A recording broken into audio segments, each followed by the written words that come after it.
Assalamualaikum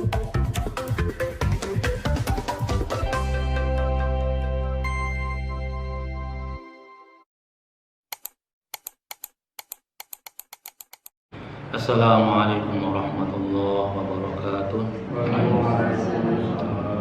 Bismillah, alhamdulillah, wassalatu wassalamu ala rasulillah Sayyidina Muhammad ibn Abdillah wa ala alihi wa sahbihi wa mawalah wa la hawla wa la quwwata illa billah. Amma ba'du. Rabbi shrah li sadri wa yassir li amri wa hlul 'uqdatam min lisani yafqahu qawli. Rabbi zidna ilman warzuqna fahman. Hadratil muhtaramin wal mukarramin, para ustaz, bapak-bapak, ibu-ibu, jamaah yang dirahmati Allah Subhanahu wa taala. Mari kita bersama-sama untuk menyiarkan thalabul ilmi sebagaimana disampaikan, kemudian juga untuk i'tikaf. Nawaitu an a'takifa fi hadzal masjid ma dumtu fihi sunnatan lillahi ta'ala. Ila hadratin Nabiyil Mustafa Muhammadin Rasulillahi sallallahu alaihi wasallam wa ala alihi wa ashabihi wa azwajihi wa dzurriyyatihi wa ahli baitil kiram wa ila muallif hadzal kitab Syekh Muhammad bin Abi Bakr wa ila jami'i awliya wa ila jami'i ulama'il 'amilin wa ila jami'i masyayikhina wa asatidatina sadatina ma'alimina khususan ila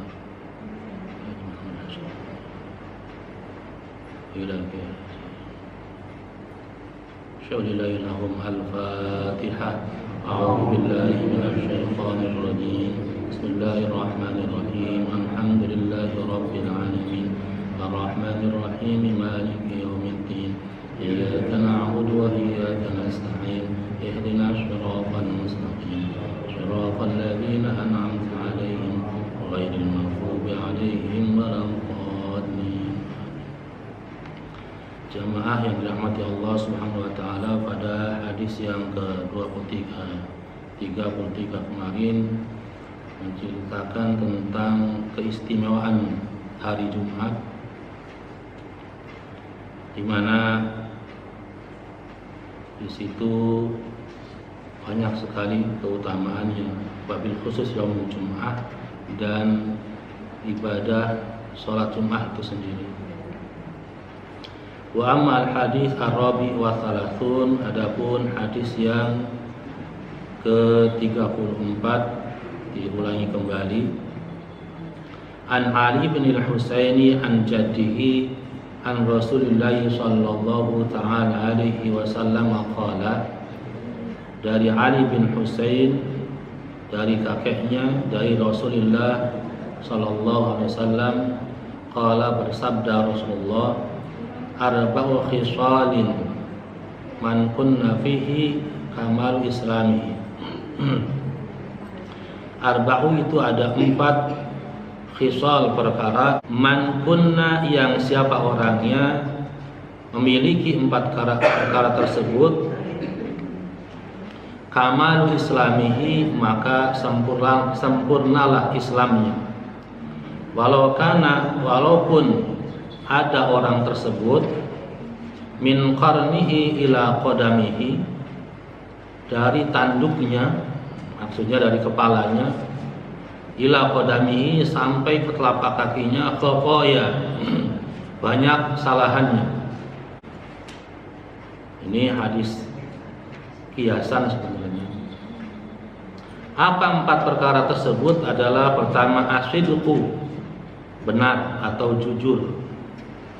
Yang kedua, asyukru wa syukru, dan bersyukur. Yang ketiga, wal haya'u, dan rasa malu. Yang keempat adalah husnul khuluqi, dan bagusnya akhlak. Rasulullah SAW bersabda, jadi hadisnya itu, siapa orangnya yang di dalamnya memiliki 4 perkara ini, maka sudah sempurna Islamnya. 4 perkara tersebut adalah, pertama, asidqu, benar atau jujur. Ini menjadi kunci utamanya. orang hidupnya akan mujur kalau jujur. Makanya termasuk daripada salah satu sifat wajib Rasul adalah pertama adalah sidik, kedua amanah, ketiga tabligh, keempat fatonah. Itu urutannya. Orang kalau sudah sidik, jujur, pasti buahnya adalah amanah. Apa itu amanah? Dapat dipercaya. Urutannya adalah pertama jujur. Ketika jujur, orang akan percaya, dapat dipercaya. Kemudian ketiganya tabligh, menyampaikan apa yang Allah perintahkan, tidak ditambah, tidak dikurangi. Sehingga Rasulullah SAW sendiri tidak ada yang diucapkan dalam dirinya, tidak ada yang dilakukan dalam dirinya kecuali semuanya petunjuk dari Allah Subhanahu wa taala. Wa ma yantiqu 'anil hawa in huwa illa wahyu yuha. Tidak pernah terucap dari Rasulullah itu keluar atas dasar sendiri, pribadinya sendiri. In huwa illa wahyu yuha. Itu semuanya adalah wahyu yang Allah wahyukan kepada beliau. Baik itu beliau berbuat salah, itu merupakan pelajaran dari Allah, diberikan lewat Rasulullah. Sehingga ada surat Abasa wa tawalla, teguran dari Allah, kenapa engkau bermuka cemberut ketika datang orang fakir ingin mengetahui tentang Islam. Nabi Muhammad rada berpaling, rada cemberut menyambutnya. Allah tegur. Itu pelajaran yang Allah pengen berikan kepada umat Rasulullah lewat Rasulullahnya. Tapi ketika ada orang kaya datang, padahal dia nggak pengen dapat hanya sebagai basa-basi aja, Rasulullah sambut. Ini ada lagi ayatnya At-Tahrim, ketika Rasulullah menceraikan Maria Al-Qibtiyah gara-gara istri-istri yang lain pada protes. Kemudian Allah tegur, ya ayuhan nabi lima tuharrim ma halallahu lak tabtaghi mardhat azwajik. Wahai nabi, kenapa engkau haramkan yang Allah halalkan? Tabtaghi, karena kamu hanya ingin mardhat azwajik, mendapatkan rela ridho dari istri-istrimu. Udah halal sama Allah kasih Maria Al-Qibtiyah, karena Siti Aisyah cemburu pada cemburu. Asidku pertama adalah jujur. Bahkan pepatah Al-Mahfuzat, dulu pernah ada pelajaran Mahfuzat ketika saya nyantri. Mahfuzat itu apa-apa yang hal-hal yang harus dihafal. Itu kata-kata mutiara. Ra'sul dzunubi al-kadzib. Biangnya dosa adalah bohong. Biangnya dosa adalah bohong. Kenapa dikatakan biangnya dosa? Sumbernya dosa adalah bohong. Karena ketika orang sudah sekali berbohong, gak mungkin dia bisa langsung kembali mengatakan yang jujur. Pasti akan mengatakan kebohongan berikutnya untuk menutupi kebohongan yang pertama. Seterusnya terus. Simpelnya, contoh simpelnya ketika ada anak pergi ke sekolah, datang terlambat, padahal bangun kesiangan, habis nonton bola semalam, maka bangun kesiangan, datang ke sekolah terlambat, ditanya gurunya kenapa terlambat, dia bohong, karena sepeda saya bannya bocor. Bohong pertama. Tanya sama gurunya, ban yang mana yang bocor, depan atau belakang? Pasti dia mikir lagi. Kalau yang bocor depan mungkin bisa digoes, tapi kalau belakang kan repot. Yang belakang Pak Guru yang bocor. Udah kedua tuh, terus nambahnya di mana? Nyari lagi mikir dia untuk menutupi kebohongan yang kedua tadi. Ketemu pinggir jalan, Pak Guru, ininya tukang tambal bannya. Terus, dan nggak mungkin dia ketika sudah berbohong langsung balik jujur. Kenapa kamu terlambat? Anu Pak, ban saya bocor. Ban yang mana yang bocor? Jawabnya, tadi malam nonton bola kesiangan. Pengen jujur sebenarnya, tapi karena udah ini nggak bisa. Maka dikatakan ra'sul dzunubi al-kadzib, biangnya dosa adalah bohong. Orang sekali berbohong, dia akan berbuat kebohongan berikutnya untuk menutupi kebohongan yang pertama. Terus saja. Sehingga akhirnya muncullah istilahnya makar. Makar itu upaya-upaya merekayasa hal-hal yang sebenarnya enggak jujur terus. Padahal Allah berfirman, wa makaru wa makarallah wallahu khairul makirin. Mereka berbuat makar dan Allah juga berbuat makar. Dan sebaik-baik pembuat makar adalah Allah Subhanahu wa taala. Kita lihat kejadian-kejadian apa saja di alam semesta ini. Tinggal lihat aja, kita nonton aja. Bukti-bukti yang Allah terangkan dalam Al-Quran, bermunculan. Maka pertama adalah asid, jujur atau benar. Kalau sudah jujur, insya Allah kedepannya lancar. Apa saja di bidang apa saja. Kalau sudah bohong, baik dalam hal jual beli, dagang, kemudian kerja, sekolah. Sekolah kalau nggak jujur, nyontek. Mungkin nilainya bagus.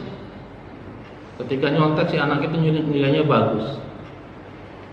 Tapi ketika diuji satu persatu akan kelihatan. Mungkin sekarang bagus, nanti kesananya nyontek itu merupakan racun itu sendiri. Makanya di pesantren dulu nilai itu ada dua. Ada nilai agama, pelajaran agama, ada nilai-nilai pelajaran umum. Nilai pelajaran agama KKM-nya, yang jadi guru paham KKM-nya. Syarat dia mendapatkan nilai dan tuntas belajarnya adalah 40 nilainya kalau pelajaran agama. Kalau pelajaran umum 70. Dalam artian 40 itu apa yang dia pahami dicapai. Jawabnya apa? Jadi nilainya murni. Sebodoh-bodohnya anak pesantren ketika dia pindah keluar ke sekolah umum, dia juara 1. Ada pesantren nilainya apa adanya. Belajar ngapal tiap hari, pas ujian dapatnya 4. Pas di luar dia biasa belajar di pesantren, di luar dia bisa mencapai nilai yang bagus. Yang kedua adalah asyukru, rasa bersyukur kepada Allah Subhanahu wa taala. Apa saja yang menimpa, apa saja yang terjadi, apa saja yang dialami, tetap bersyukur. Karena hidup itu sendiri merupakan anugerah dari Allah Subhanahu wa taala, dari tidak ada menjadi ada. Dan kita melihat kekuasaan Allah Subhanahu wa taala di alam dunia. Bagaimana orang bisa hidup dalam keadaan posisi apapun bisa hidup. Maka jaminannya orang yang bersyukur itu adalah beliau akan mendapatkan kebahagiaan. Nanti aja syukurnya kalau sudah senang. Nanti aja syukurnya kalau sudah kaya. Nanti aja syukurnya kalau sudah mapan. Gak bisa seperti itu. Karena semakin kita tidak bersyukur, semakin susah, hidupnya semakin susah. Karena bersyukur adalah merupakan pengakuan seorang hamba atas nikmat yang Allah berikan, baik besar ataupun kecil. Saya pernah baca kisah apa itu, raja zaman dulu, rajanya tukang marah, perdana menterinya, penasehatnya sabar. Satu saat itu raja ngajak perdana menterinya yang sabar itu untuk berburu, diajak pergi hutan berburu. Nah, di tengah hutan ketemu dengan rusa. Cabutlah panah-panahnya, dibidik. Mungkin saking semangatnya, tiba-tiba bidikannya itu si anak panahnya mengenai jempolnya dan putus jempolnya gitu. Marah-marah bukan main, segala macam namanya binatang di absen sama dia, sebutin semua. Kata perdana menterinya, Pak Baginda hendaknya bersyukur atas segala macam yang terjadi. Yang terjadi apa? Makin marah. Kamu gila, saya begini suruh bersyukur. Pulang, masukin penjara perdana menterinya, masukin penjara, ganti perdana menteri yang baru, penasehat yang baru. Udah setahun penjara, ngajak jalan-jalan lagi rajanya dengan perdana menterinya, berburu lagi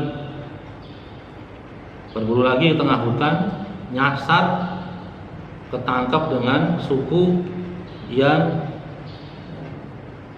suka menyembahkan persembahan korban buat dewanya berupa manusia. Ditangkap duanya, perdana menteri dengan raja tadi. Ditangkap, ketika tiba waktunya untuk dikorbankan, kata kepala sukunya periksa. Kepala suku pedalaman nggak tahu itu raja, gitu nggak tahu. Tadi periksa, si raja ini karena buntung jempolnya dibebaskan. Ini nggak layak dikorbankan karena dewa membutuhkan yang sempurna. Ini buntung dibebaskan. Akhirnya yang dikorbankan adalah perdana menterinya. Ketika pulang itu, sepanjang pulang si raja selalu bersyukur. Untung saya buntung. Kalau nggak buntung saya yang dikorbani. Pulang nyampe kerajaannya, istananya, manggil prajuritnya, keluarkan perdana menteri yang tadi yang saya penjara 2 tahun itu. Dikeluarkan. Ya ceritanya. Memang benar kata engkau, kita harus selalu bersyukur apapun kondisinya. Gara-gara buntung ini saya nggak jadikan korban sama kepala suku sebelah sana. Si perdana menterinya bilang lagi, saya lebih bersyukur lagi Baginda. Kenapa ya Mas? Seandainya saya nggak engkau penjara, saya yang digantung di sana. Dua-duanya kan alhamdulillah. Artinya asyukru, bersyukur atas apa yang Allah anugerahkan, baik buruk ataupun baiknya. Karena termasuk daripada rukun iman yang keenam adalah beriman kepada Allah atas qada dan qadarnya yang baik dan yang buruknya.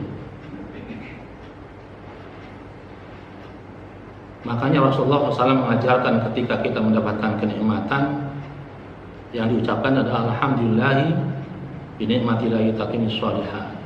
Segala puji bagi Allah, dengan kenikmatannya semua amal yang saleh bisa dijalankan dengan sempurna.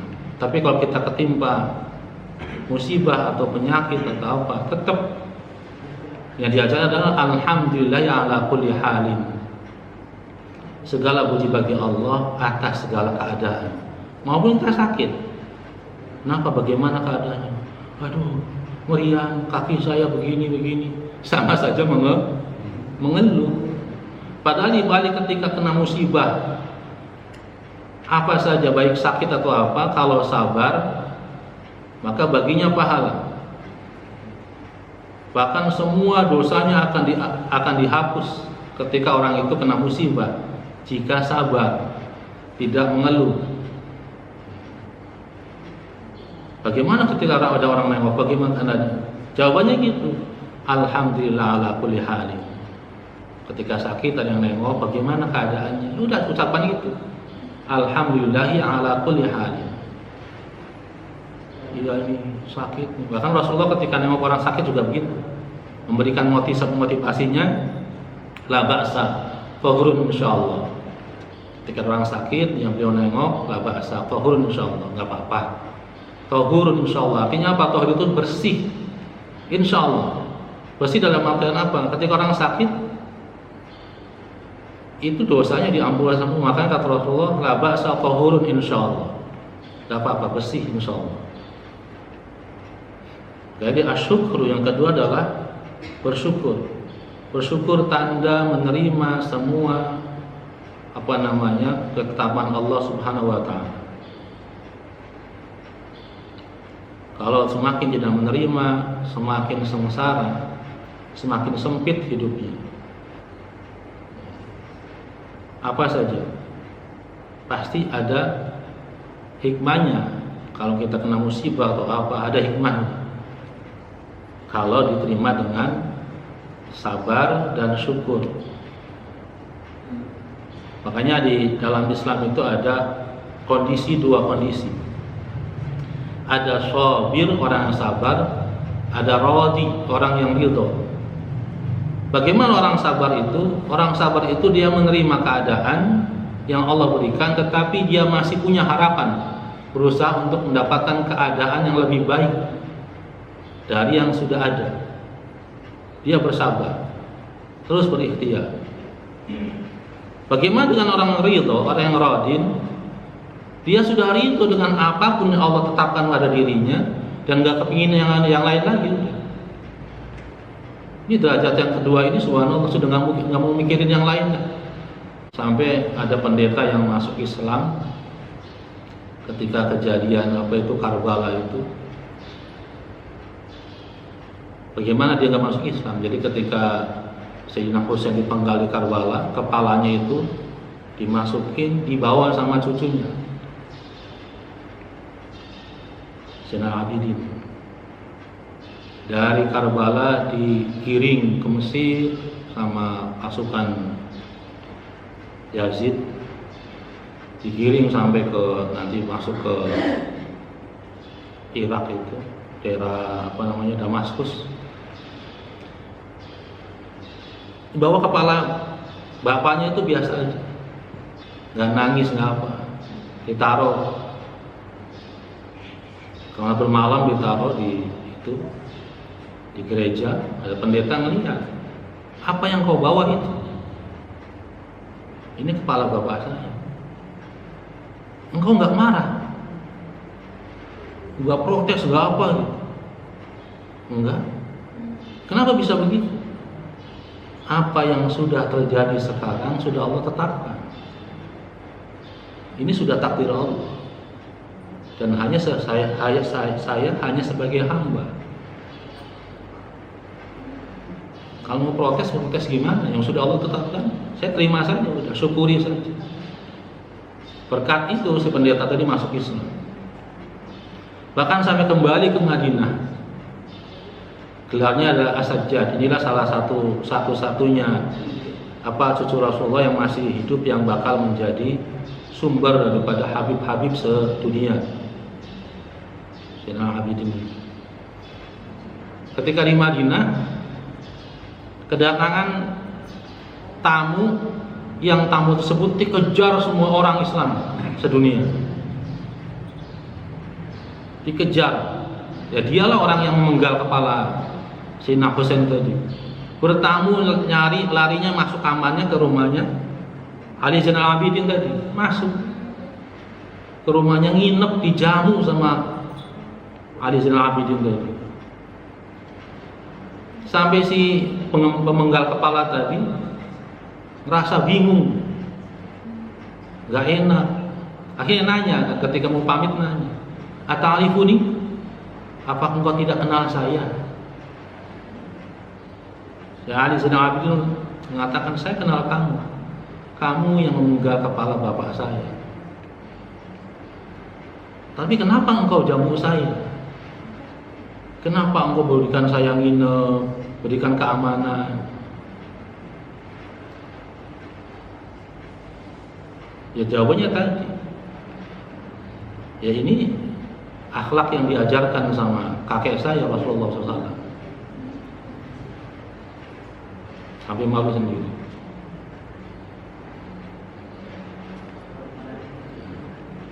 Kemudian yang ketiga ada al-haya. Ya, ada namanya al-haya minal iman. Hadisnya yang lain al-haya minal iman. Rasa malu kepada Allah Subhanahu wa ta'ala. Malu untuk tidak bersyukur, malu untuk berbuat maksiat. Yang terakhirnya adalah husnul khuluqi, dan indahnya, bagusnya akhlak. Maka orang tersebut memiliki Islam yang sempurna. Walaupun dari ujung kepala sampai kakinya banyak kesalahan. Ini adalah hadis yang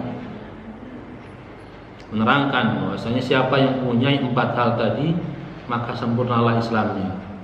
Yang pertama adalah jujur, kedua syukur, ketiga malu, dan keempat adalah husnul khuluq, akhlak yang bagus. Hukiya dikisahkan anna Ja'far at-Tayyari, Ja'far bin Abdul Muttalib, ini pamannya Rasulullah, bibarakati sidqihi, dengan barokah, dengan sebab, dengan berkah kejujurannya, wa adami kadbihi, dan tidak ada bohongnya selama hidupnya, fi jami' umrihi, di seluruh umurnya, lama qutila ja'alallahu ta'ala lahu janahaini, ketika beliau wafat, meninggal, Allah membuatkan, Allah menjadikan baginya 2 sayap, akhdaru, berwarna hijau, akhdaraini, yang duanya berwarna hijau, musyihaini bidurri, yang dipenuhi dengan intan, wal yaquti, dan permata, yaqiru bihima ma'al malaika, yang terbang dengan 2 sayap tersebut bersama malaikat. Fasalahun Nabi alaihissalam, maka kemudian Nabi pun bertanya, dengan sebab amal ibadah apa engkau sampai kepada kemuliaan ini, mendapatkan karomah ini?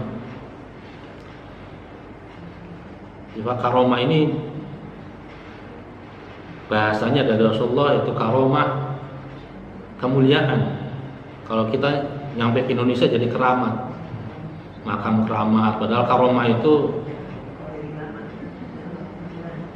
sesuatu yang diterima oleh hamba dari Allah dengan sebab amalannya.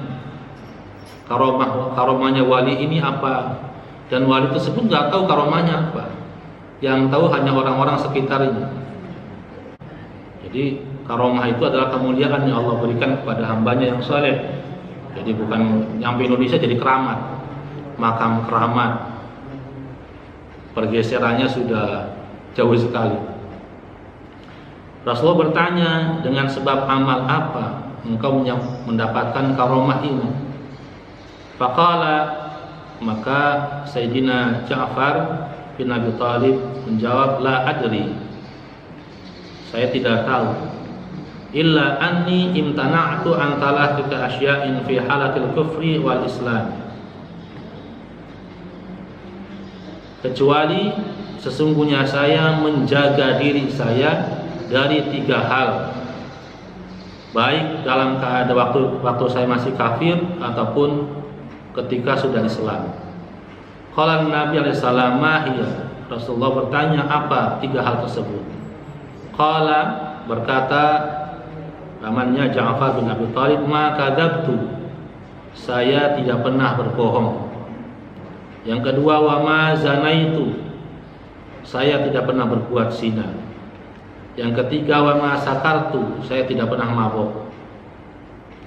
Fi halatul kufri wal islam, baik dalam keadaan waktu masih kafir ataupun sudah masuk Islam. Qala Nabi SAW, Nabi pun bersabda, tilka haramun fil Islam. 3 hal tersebut tadi haram dalam Islam: bohong, zina, dan mabuk. Bi ayyi ma'anan imtana'ata minha fi halatil kufri. Apa sebabnya engkau menjaga diri tidak berbuat bohong, zina, dan mabuk ketika dalam keadaan kafir? Apa yang membuat kalian paman menjaga diri dari 3 keadaan tadi?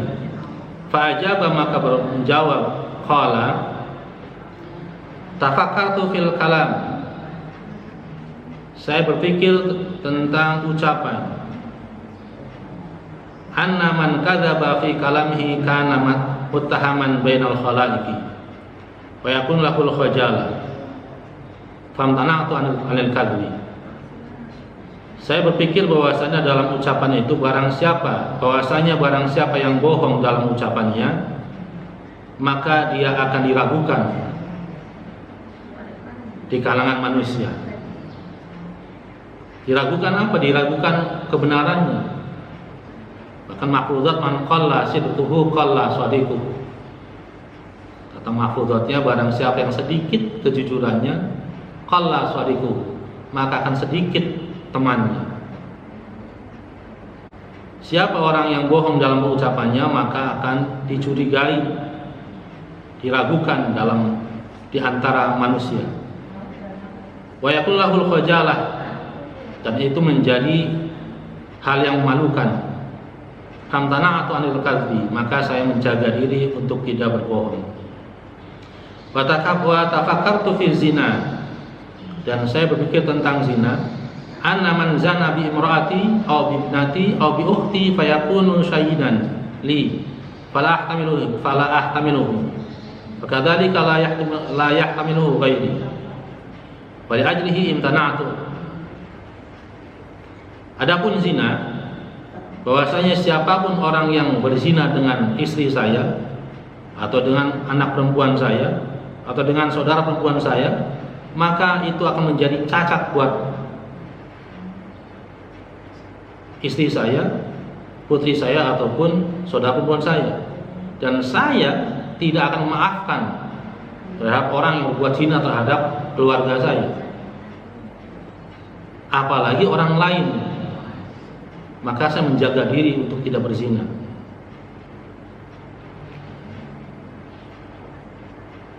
Fali ajlihi imtana'tu. Jadi orang berzina itu cacat buat perempuannya, jadi aib dan jadi hinaan. Makanya bapak-bapak laki-laki mempunyai kewajiban besar untuk menjaga saudara perempuannya, anak perempuannya, istrinya, untuk tidak berzina. Berat ininya. Ketika orang berzina, lahir anaknya, dia nggak punya nasab, nggak boleh pakai nasab bapaknya, hilang jadinya.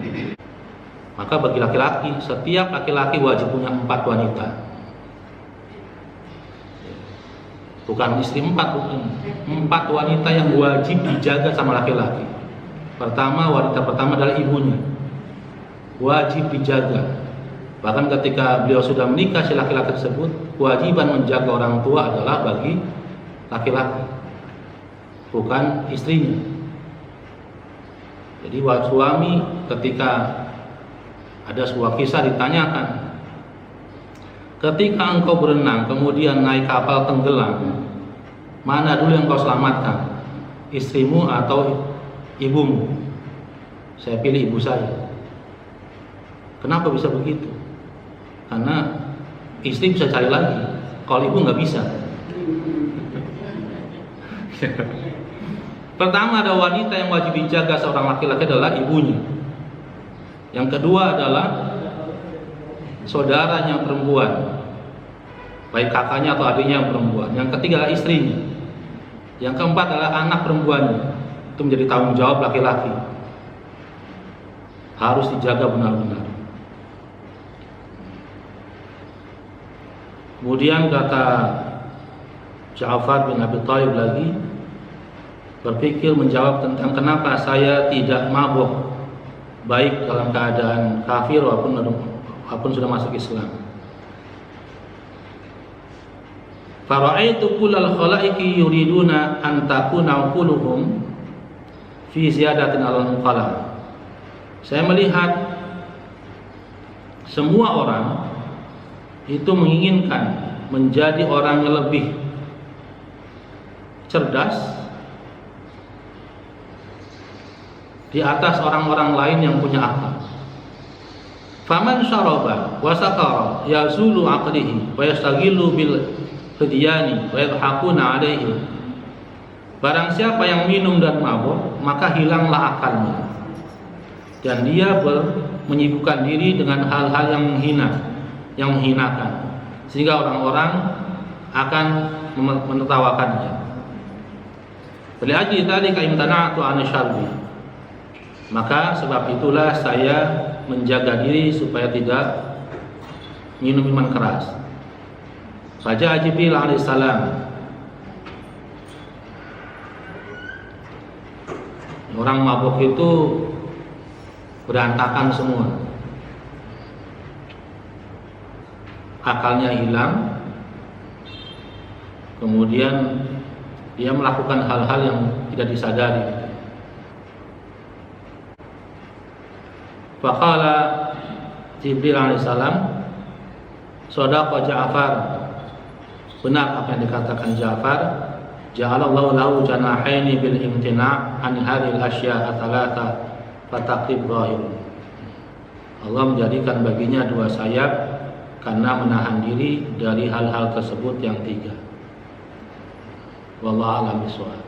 Kita tutup dengan doa betul majelis. Subhanakallahumma wa bihamdika asyhadu an la ilaha illa anta astaghfiruka wa atubu ilaik. Assalamualaikum warahmatullahi wabarakatuh.